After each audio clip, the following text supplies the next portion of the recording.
Il-proġett pilota innovattiv ta' ġbir ta' fliexka nar riċiklar permezz ta' vetturi mamrin b'magni apposta fis-sistema tal-BCRS se tidħol fis-seħħ mill-ewwel ta' Lulju li ġej permezz ta' booking minn qabel. Dan se jkun immirat għal persuni li għandhom il-fuq minn 60 sena u dawk li għandhom il-Blue Badge.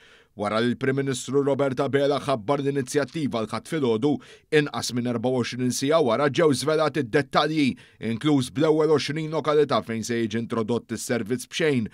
L-ewwel lokalitajiet huma l-Marsa, l-Kalkara, Ħalaxa, il-Gudja, l-Imqabba, il-Qrendi, Birzebbuġa, l-Isla, il-Birgu, il-Bert Valletta, Bormla, Raħal Ġdid, il-Ħamrun, Ħallija, Ħalbalzan, Santa Luċija, Ħalluqa, il-Florjana, Tal-Pjetà u Gwardamanġa. Dan tħabbar f'konferenza fil-Birgu mill-Ministru għall-Ambjent u l-Enerġija Mirjam Dalli, il-Ministru għall-Politika Soċjali u d-Drittijiet tat-Tfal Michael Falzon u s-Segretarju Parlamentari għall-Indafa Pubblika Glenn Bedingfield.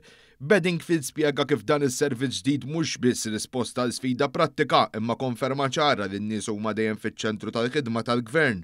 Aħna rridu nirrikonoxxu l-isforzi li qed jagħmlu n-nies biex jirriċiklaw il-fliexken tal-plastik. Skema li ħolqot anke sfidi u problemi għal kulħadd u għalhekk aħna rridu għaliex aħna gvern tan-nies u gvern li jisma' gvern li ħatwa irdu mmorru direttament għand in-nies dawk li għandhom 60+ u allura anke dawk li għandhom il-Blue Badge holders minħabba l-problema ta' mobilità se nkunu qegħdin niġbru aħna il-fliexken minn għandhom u lura intuhom il-ħlas, il-voucher b'mod normali. Biex wieħed jibbukja ġbir minn daru jrid iċempel fuq il-numru 1718 bejn 8 ta' filgħodu u 8 ta' filgħaxija jew permezz ta' email fuq bcrs.cleansing@gov.mt. Jista' jsir booking aktar minn darba fil-ġimgħa iżda l-ġbir isir skont l-iskeda fiż-żona relatata waqt li jiġu aċċettati biss dawk il-kontenituri fl-iskema tal-BCRS. Sa dan it-tant fl-istess konferenza ngħad kif familji vulnerabbli wkoll se jirċievu bil-posta voucher ta' 100 euro f'inizjattiva oħra iffinanzjata mill-Awtorità għall-Azzjoni fil-Klima biex jixtru l-filter li jitqabbad mal-vitt tal-ilma. Din l-inizjattiva se tkun qed tilħaq 13,000 familja vulnerabbli li diġà jirċievu l-benefiċċju tal-enerġija u tibni fuq l-investiment li għamlet il-Korporazzjoni għas-Servizzi tal-Ilma biex tejbet il-kwalità tal-ilma tal-vit f'pajjiżna u l-iskema tar-Rews li permezz tagħha persuna tista' tixtri Active Carbon Filter imbagħad titlob rivużjoni. Il-Ministru Falzon stqar li din tingħaqad ma' katina ta' miżuri oħrajn soċjali li jkomplu jagħtu appoġġ sostenn u sarħan il-moħħ lil numru ta' familji.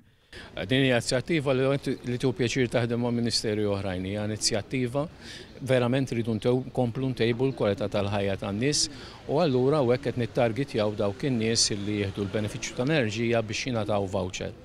Ntejbu l-kwalità sew f'dak li huwa ambjent, sew dak li huwa finanzjar u sew dak iktar minn kollox kwalità ta' ħajja aħjar. Il-Ministru Dalli qalet li dan ta' dawn iż-żewġ inizjattivi u biex il-pubbliku jkompli jiġi inċentivat fl-azzjonijiet tiegħu favur l-ambjent u bekk, il-Gvern qed jagħmel aktar faċli għal min irid jagħmel il-parti tiegħu.